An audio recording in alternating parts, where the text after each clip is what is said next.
Good morning, ladies and gentlemen. First, allow me to welcome you at the second edition of the Swiss Arab Financial Forum, and thank you for being here.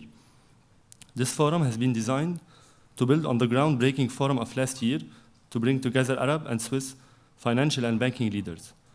We are all going to eagerly listen to valuable presentations and lively discussion in the upcoming hours that will certainly help us gain a deeper understanding and insight into Switzerland's financial and wealth management capabilities and the potential it offers to Arab financial institutions and investors in the midst of an ever-changing global economic and financial environment. Without further ado, allow me to invite Mr. Faisal Abu Zaki, Deputy CEO of Al-Iktissad Wal-Aamal, to take the floor. Good morning.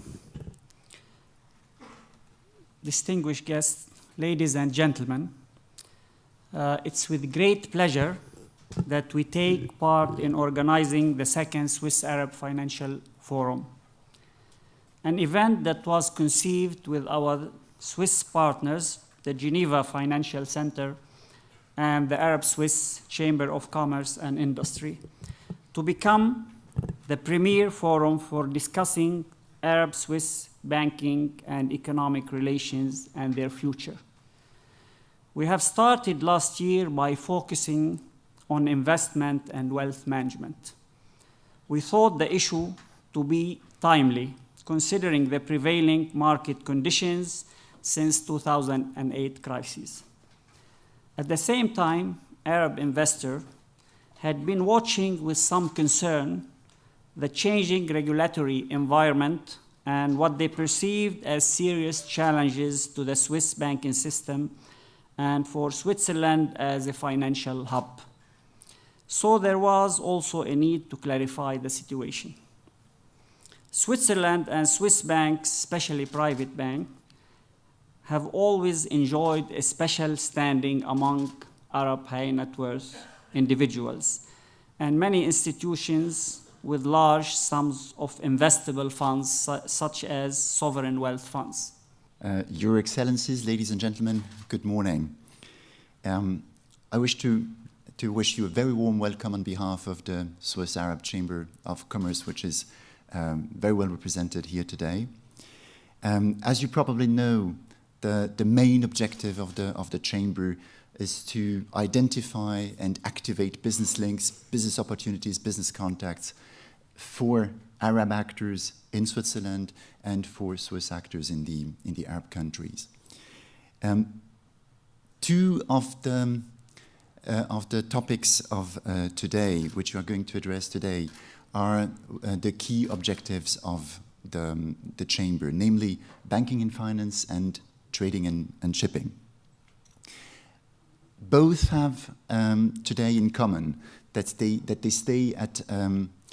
are in a turning point, which is sometimes today pessimistically considered as a threat, but which I regard rather as a fantastic opportunity to reposition, to reboost, and to strengthen these two sectors on the basis of what you represent here, a tremendous know-how, a tremendous knowledge, and just on the basis of new core values which the society today is developing. The avenues which we will be addressing today are among the key concerns of the Chamber. Our other key concerns are healthcare, higher education, tourism. These are the domains in which we will now try to expand and develop business contacts for you. Excellencies, distinguished representative from the Arab and Swiss financial industries and business community, ladies and gentlemen, on behalf of the Geneva Financial Center, I want to extend a warm welcome to all participants, especially to those of you who have come from the Arab world in order to attend and to participate in the second Swiss Arab Financial Forum here in Geneva. Nowadays, Geneva is widely recognized as a global financial center with a proud and long tradition, standing at the 9th position of the Global Financial Centers Index, according to an international ranking established by a British consultancy. Geneva is a small financial center if one considers the headcount of 35,000 employees. But our tradition and skilled workforce has managed to ensure Geneva's global reputation in wealth management. Geneva also distinguishes itself by the strong international orientation of the members of the financial community and of their customers. Nearly 40 foreign banks have their Swiss headquarters in Geneva, a good sign of attractiveness. Geneva is also a world leader in the commodities business. Some 500 companies trading present here command significant market shares in the trading, shipping, and financing of the full range of commodities. His Excellency Ambassador Fabrice Fillier has been responsible for multilateral tax issue at the State Secretariat for International Financial Matters. He is responsible for representing Switzerland's interest in important multilateral tax issues in the OECD and the Global Forum. It's a pleasure to have him with us today. Please help me welcome His Excellency Fabrice Fillier to deliver his keynote address. Excellencies, ladies and gentlemen, I'm very happy and very honored to be here today on behalf of the State Secretariat for International Financial Affairs, so the Ministry of Finance. This is the international unit dealing with all finance, tax, and regulatory matters in Europe and in the larger world. Very happy for two reasons. First, because I have studied and lived part of my life in Geneva. And second, before my first posting as a diplomat, I was in Egypt, in Cairo. So that makes me remember some old good times to be around this table.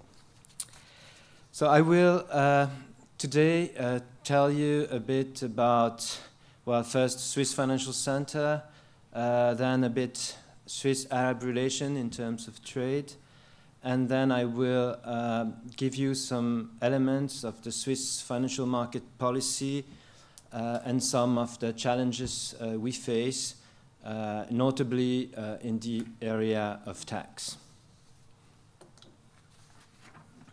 So these are the 4 points I want to raise today. So first, I will just give you general figures on Swiss Financial Center, but also Geneva, which is an important player in the Swiss Financial Center.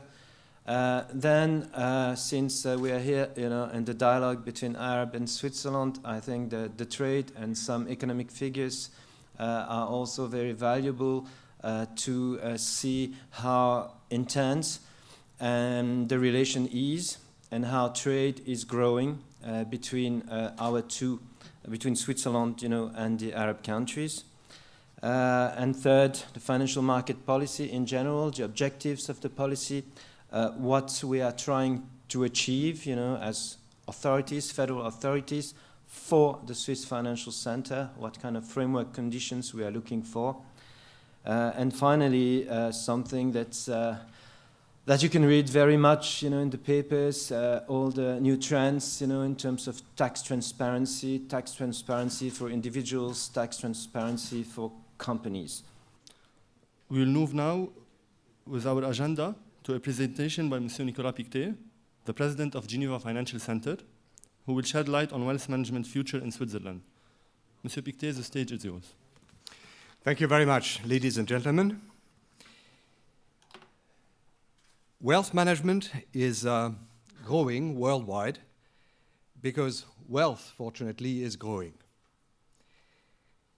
This industry is, however, highly concentrated in a small number of financial centers around the world, including Switzerland, as Ambassador Fillier has shown. Its activities are, by definition, largely cross-border or offshore, for a number of perfectly valid reasons. It is therefore essentially an export industry whose success depends on a competitive regulatory framework and a highly qualified workforce. My brief presentation today will focus on these three aspects. I will address each of them in turn. Let's start with the fact that total global wealth is growing. Over the past 3 years, global wealth has grown at an annual average rate of little below 6%, led by Asia and Eastern Europe, both of which achieved rates of 13%, as the slide shows. The two main drivers of growth are new wealth created in emerging markets and asset growth resulting from rising equity markets, especially in developed countries. Next on our agenda, Mr. Abdallah Shatila, CEO of Rashaya Holding. Mr. Shatila will shed light on the new banking world from an investor perspective. Ladies and gentlemen, I come here as an entrepreneur. I have no slides. I hope you won't be upset with this. For me, we are in a changing world, and banks have to change too. The only thing I can share with you are the experiences that I live every day through banking. I am very diversified in my business, and banking for me is very essential in many of them. In real estate, of course, because without banking financing, real estate would be non-existing. In private equity, where my banks, usually I work with different banks that introduce me to different type of investments, and also in different type of activities for wealth management. For me today, wealth management means, of course, managing your money, but also, more than everything, is no more a commodity service. It used to be a commodity service where you used to go to a bank, and a bank used to provide you the same services all over. I want to deposit my money, how much you give me on my interest, how much you charge me on this, etc., etc. Today, it has to change. Today, it's only based on service, service, and service. And the services that today few banks are developing, and I think that's going to go more into this, is becoming a real partner to the client. Being a partner, servicing the client in different fields. One of the things that today, in my opinion, a bank should do is help in a legal matter. Today, person in wealth management, high net or others, want to need their help in regards of inheritance, need help in regards of structuring their companies, need help in regard of implementing their other companies outside the country, and bank, through their interior legal system, should be helping those customers. Now we will begin with our first panel. The first session is dedicated to discuss the issue of Switzerland as a hub for financial know-how. It will be moderated by Monsieur Frédéric Ballier, the managing publisher at Banque et Finance. I now hand the floor to Monsieur Ballier and the speakers. Hello, good morning, everybody. We're here to talk this morning about a very important topic for the Swiss Financial Center, that is to say, its know-how, with two things, in fact. First, its know-how itself, and second, its ability to be a true hub for the international market. To talk about that, we have today 4 persons here. Mr. Renato Santi, which is the CEO of BSE, based in Ticino in Switzerland. Mr. Schlupp, which is the head of the corporate department of SIX Group in Zurich. Mr. Jean-Marc Falter from the famous BNS, Swiss National Bank.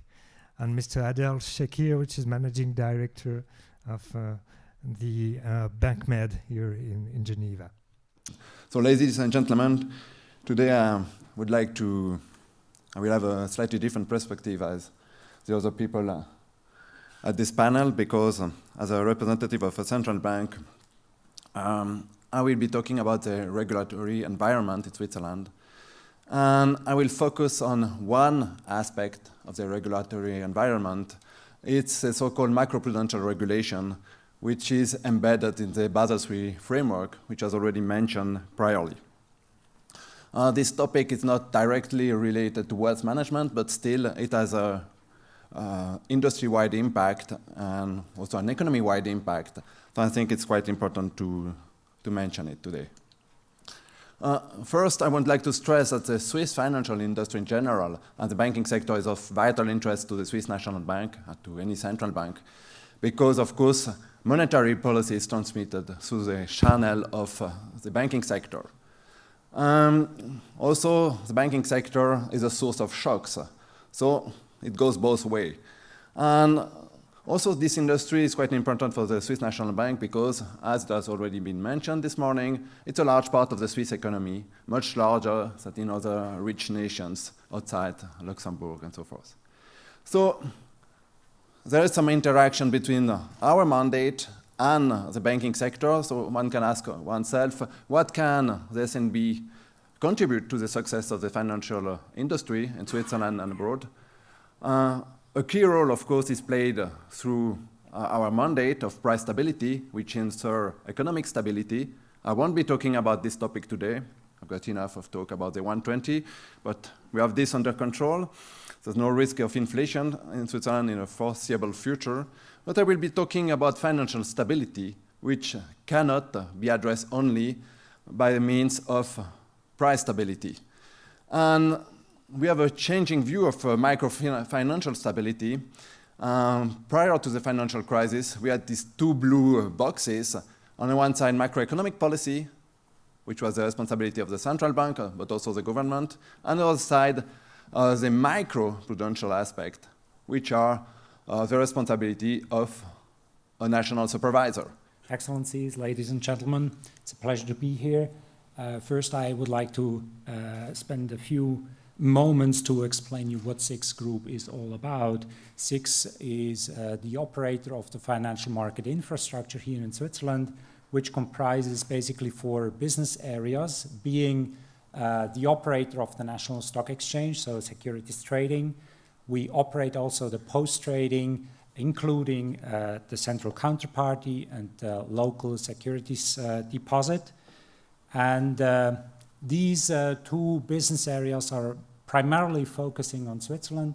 Then we have 2 other business areas that are internationally operating, which are the financial information provider, SIX Financial Information, and the payment services provider operating the cash interbank clearing system on behalf of the Swiss National Bank, as well as the infrastructure for card-based payments.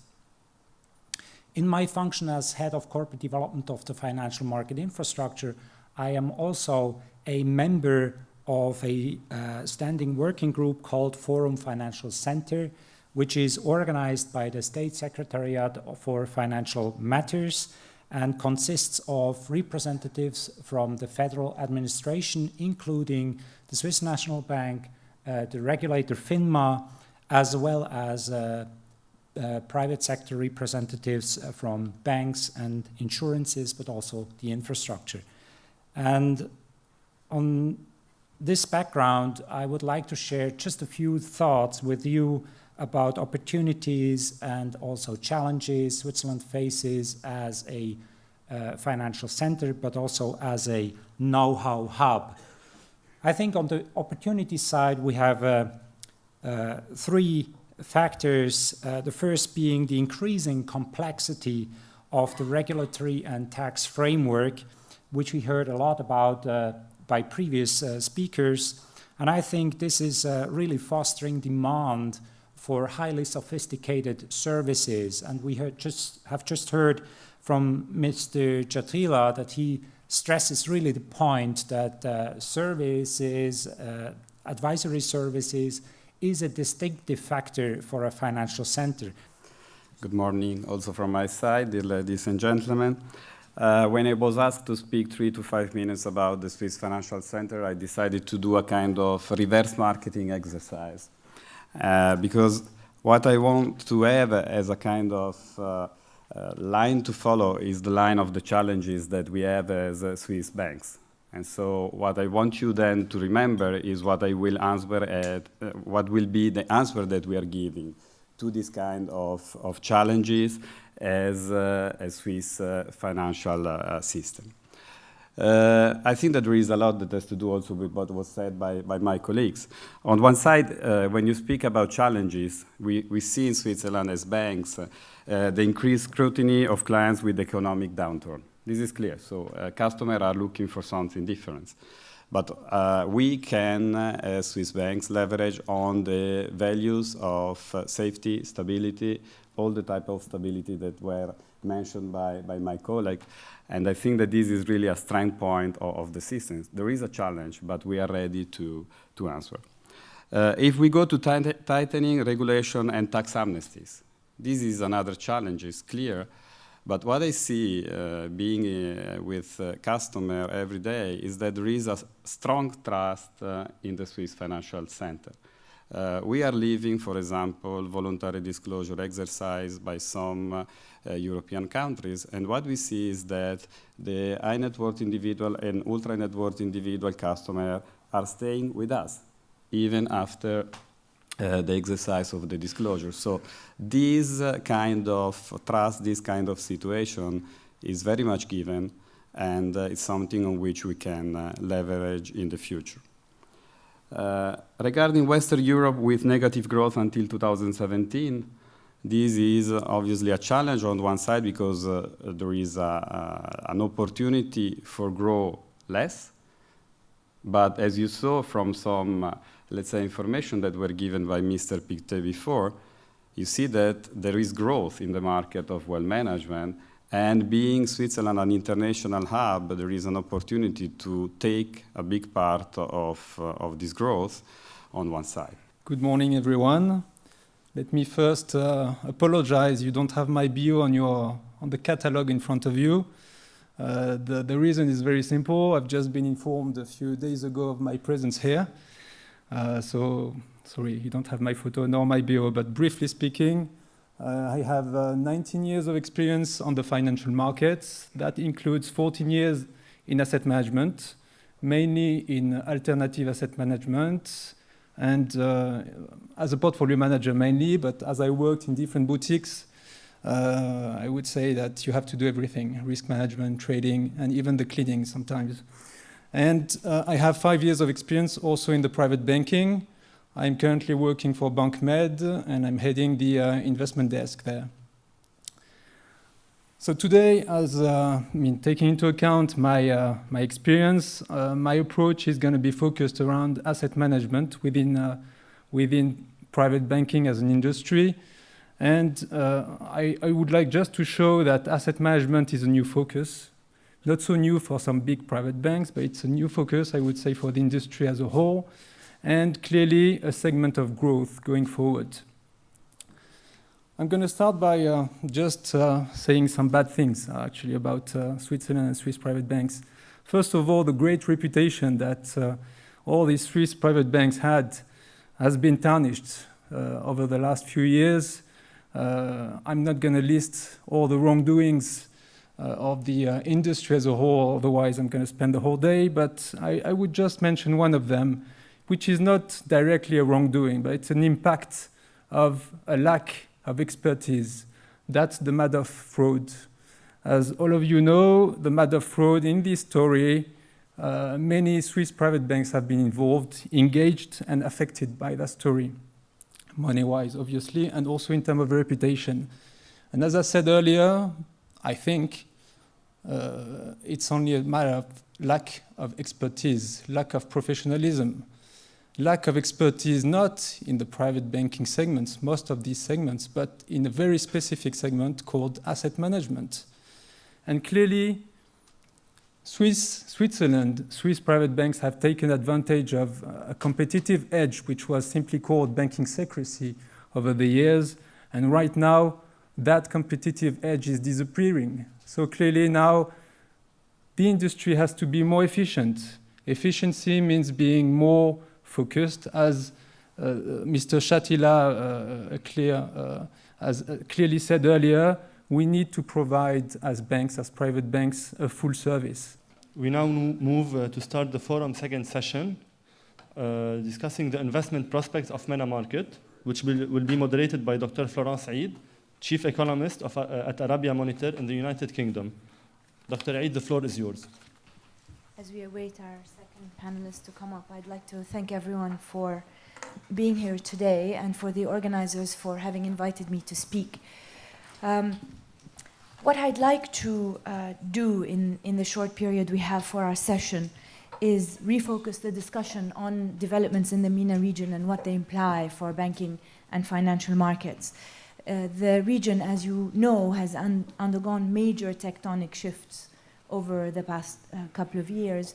These shifts in the region have implications for business, banking and finance that continue to unfold today. So what I'd like to attempt to do in the brief presentation that will be hosted by this panel in 3 sets is to try and unpick some of the new opportunities that are emerging in the region. So what is, for example, surprising about our region today is that there are a series of counterintuitive developments.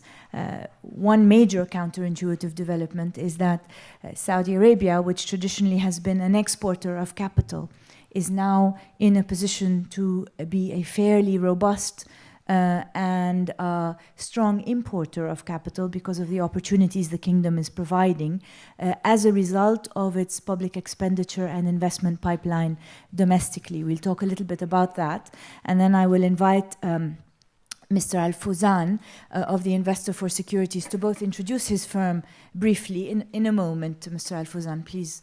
In a moment, not yet. After I give a bit of an overview on the region. Thank you. And to speak about his firm and what his firm is doing in terms of positioning Saudi Arabia as a destination for investments rather than only as a source of investments. Likewise with Iraq. Iraq is a country that, has been fairly absent from international financial markets for a period of time. It has undergone regime change over the past decade and is today in a process of fairly vigorous reconstruction with oil production rising, etc. Good afternoon, ladies and gentlemen. I am Abdullah Fawzan, the chairman of the Investor for Security in Riyadh, which is a company licensed by the Capital Market Authority. And I'm also the chairman of Islamic Wealth and Asset Management here in Geneva. Today I want to talk about my country, Saudi Arabia, and the flow of capital into and out of the kingdom.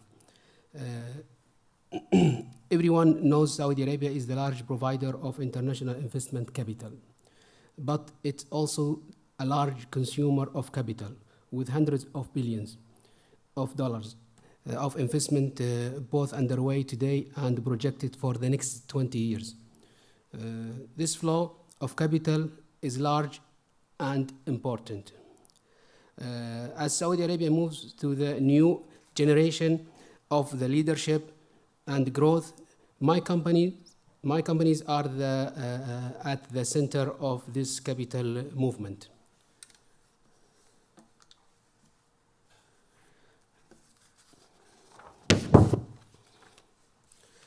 The Saudi economy is now approaching $1 trillion per year based on purchasing power party. We have now suffered any significant decline in the GDP for many years. Between year 2005 and 2012, the Saudi economy more than doubled.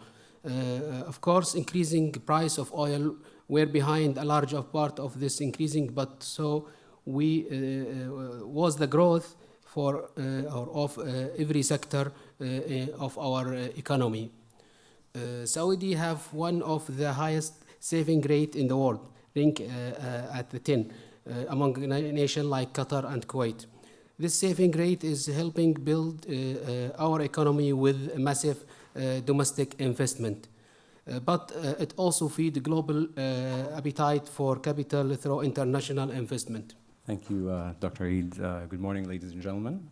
So I'll just give a quick overview of our company and the market where we are, which is Iraq, and just highlight some challenges, so hopefully I'll make it short. We are an independent Iraqi-owned and managed, operated financial services firm. We work through two entities, Rabia Securities being a broker-dealer, and Malak, which is a sort of an investment advisor, just because of regulations where a broker has to only have a license to, buy and sell. Rabia is the probably largest and premier broker on the market in Iraq today. Our clients own about 50% of the shares in the stock market, and I would say probably about 80% of the flows of foreign capital coming in to the stock market actually comes through our company. We also offer research. We give products like research to our clients and give it on companies or on the market in Iraq.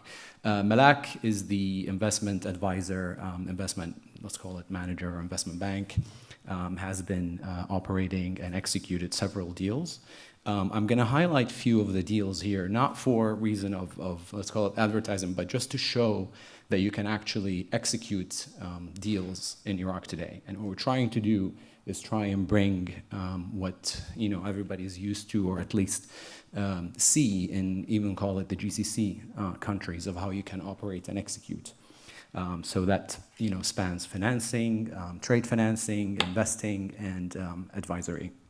One of the largest deals that we did was the telecom operator IPO, excuse me, which was Asiacell last year.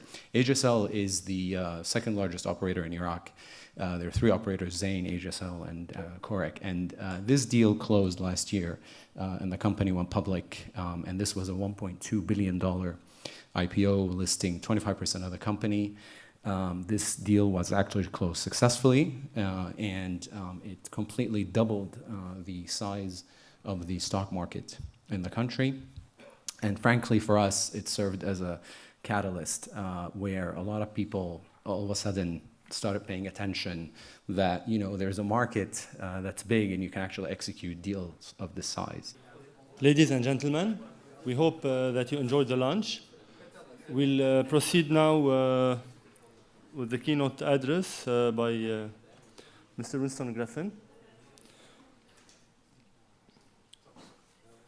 Yes, Mr. Winston Griffin from Procter & Gamble, who will explore why Switzerland is an ideal location for multinational companies. Please, Mr. Griffin. Thank you, Mario. Bonjour.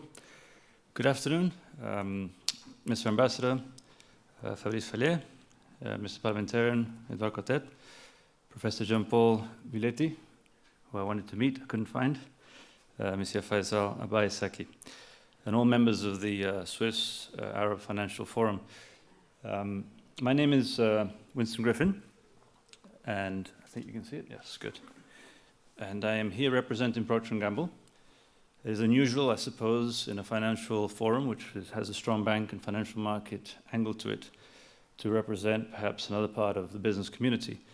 But I accepted this invitation from the Geneva Financial Center with pleasure, it's a privilege, because the topic is a very relevant one. And the topic is what does Switzerland need to do to keep the multinational company headquarters in Switzerland, Geneva, or wherever of our cantons they might be. So that's why I'm here. In addition to my day job, which is overseeing the operations across P&G globally in the financial area, I also have some external responsibilities, the ones that I think are relevant to our group here today. I'm on the board of the AmCham, Swiss American Chamber of Commerce. Very importantly, we're working closely with the GEM, the Groupe d'Entreprises Multinationales, and we're on that board, and that's the Geneva-based MNCs, and that's the institution, an umbrella institution that we're using. And I'm also working very closely with Bern-based Swiss Holdings. So that should give you a sense of how serious Procter & Gamble is considering this general topic. So with that as background, I have about 10, 12 minutes. It will be a very brief conversation. I think I have to give you just a little bit of data on Procter & Gamble so that you can perhaps better comprehend why Switzerland is so important for us. And then I will, as I was thinking about how to get the point across, instead of a lot of theses, and I just thought, well, I'll just take the slide from our previous board meeting in Cincinnati, where we answered our board members of the company, what are the key conditions for a non-US headquarter? So that's a slide that you'll see. And then I'll go into a little bit of an American analysis about how we rank and rate each one of these points. Good afternoon, ladies and gentlemen. I wanted to give a summary of the economic and the market environment in which we find ourselves in 2014. And as an economist, I have a bit of a problem. Our economic forecasts are boring this year. And economics, as you know, is rarely boring. The problem is, our view is extremely consensus.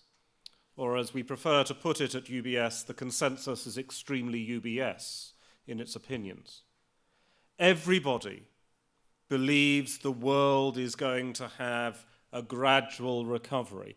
Everybody believes the United States will have a reasonably good year for growth. Everybody believes there will be a mediocre recovery in the Eurozone.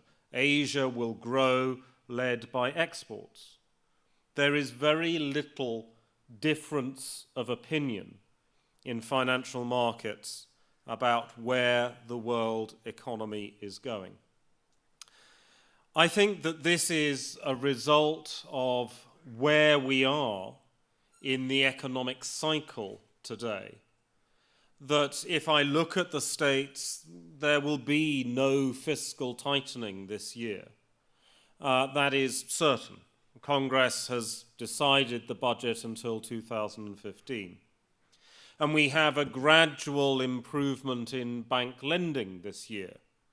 Also fairly certain there is very little likelihood that bank lending will suddenly collapse in the United States. So we have a very narrow consensus range. For financial markets, I believe this is very dangerous. Because when the consensus is very narrowly focused, investors, hedge funds, institutional funds are looking to try and differentiate themselves.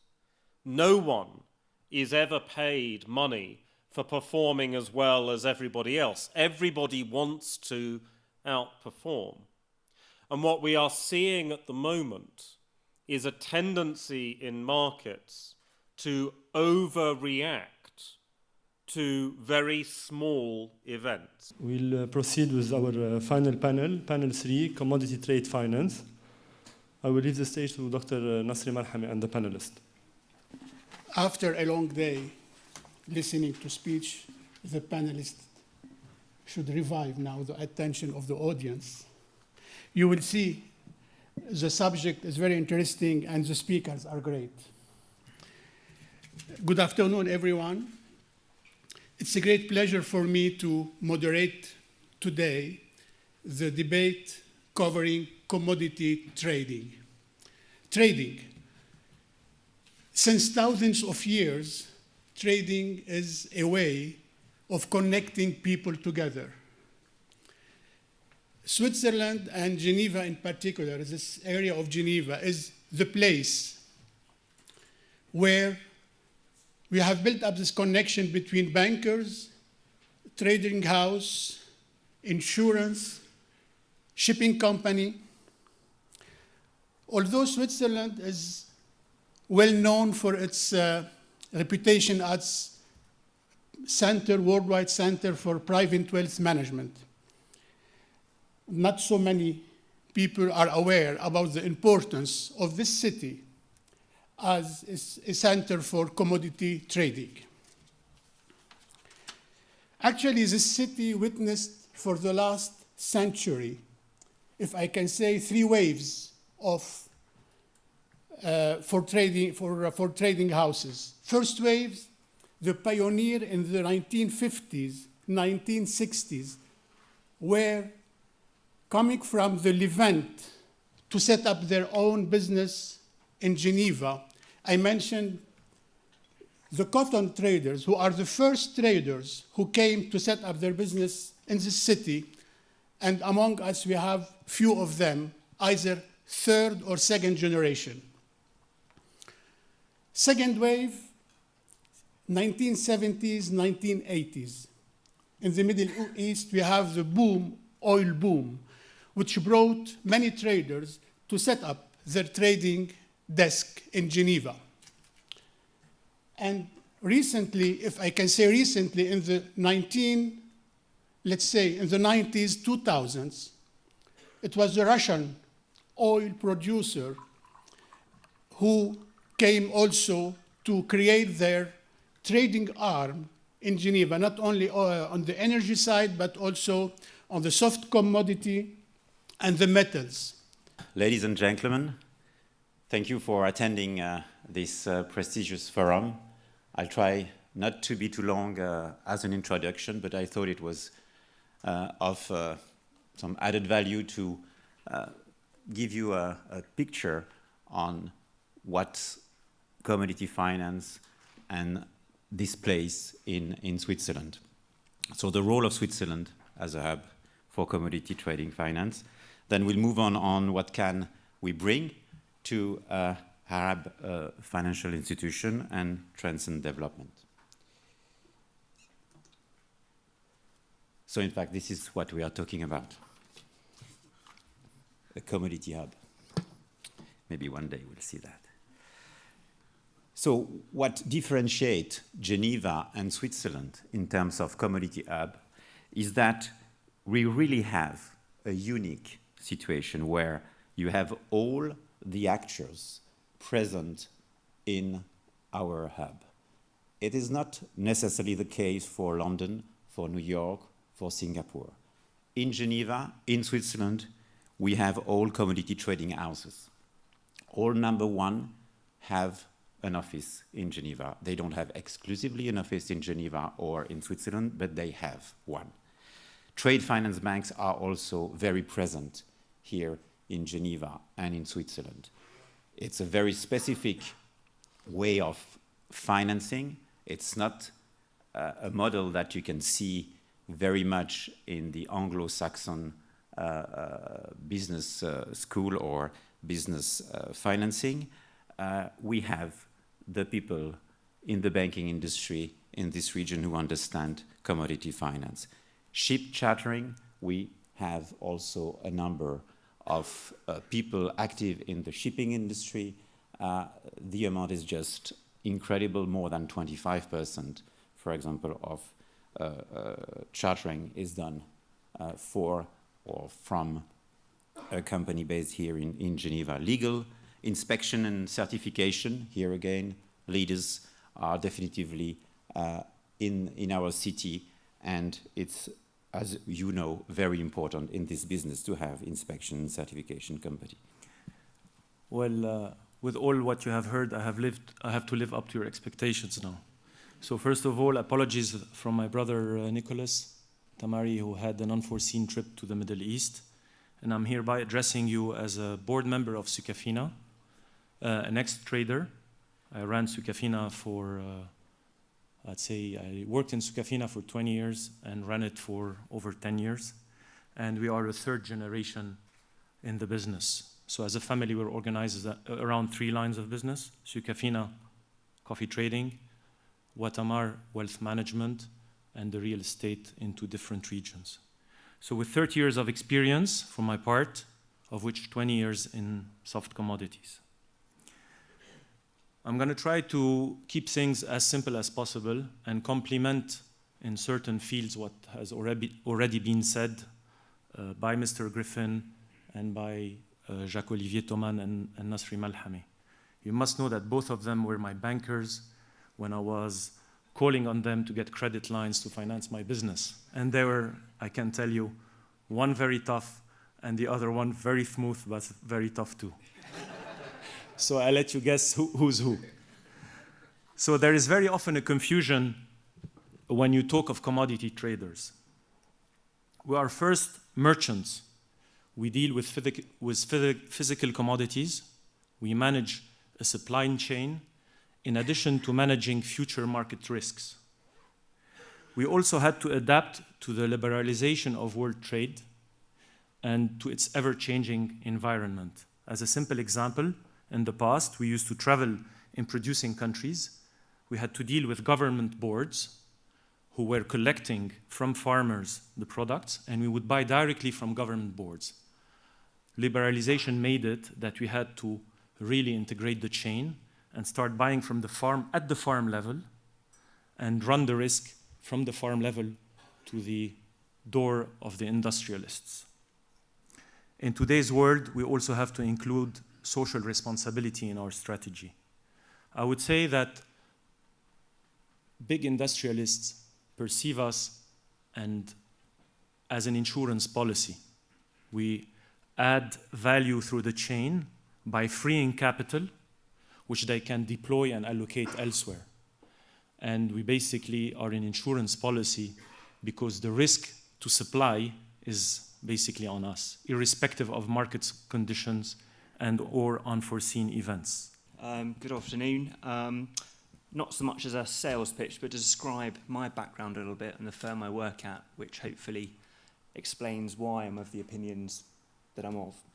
I work at a firm called Holman Fenwick Willen. It's a large international trade and transport firm. The firm is sector focused, and we look specifically at mining, trade and energy, commodities and transport. We are genuinely international. We've got main offices in Europe, in London, Paris and Geneva. We're also focused in Asia, in Hong Kong, Shanghai and Singapore. And also we have an extensive mining practice in Australia, in Melbourne, Sydney, also in Perth. We act for major banks, trading houses, commodities companies, and also insurers, both physical insurers and credit risk insurers. And we act for both lenders and borrowers. So we work with lots of types of people that are in this room, and we see all sides of the coin.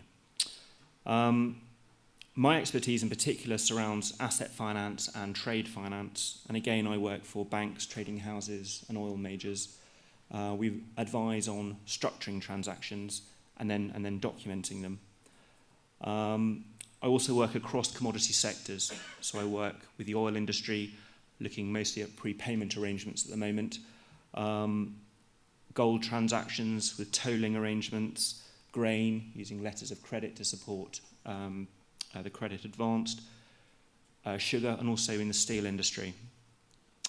So having explained what I've done, hopefully this gives some credibility as to where I've got to in my thoughts on how things are changing.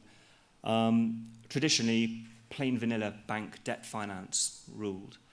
Over recent years, as everyone's aware, there's a dearth of liquidity, a liquidity crisis with availability of US dollars, increased regulation from Basel III, and various sovereign debt crises with the PIG states in Portugal, Italy, Greece and Spain.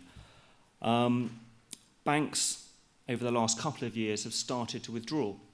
So there has been less availability of straightforward debt finance from banks in the work that I've been involved with. And we're seeing the sources of finance changing. And the structures aren't necessarily brand new, but they're being used more frequently.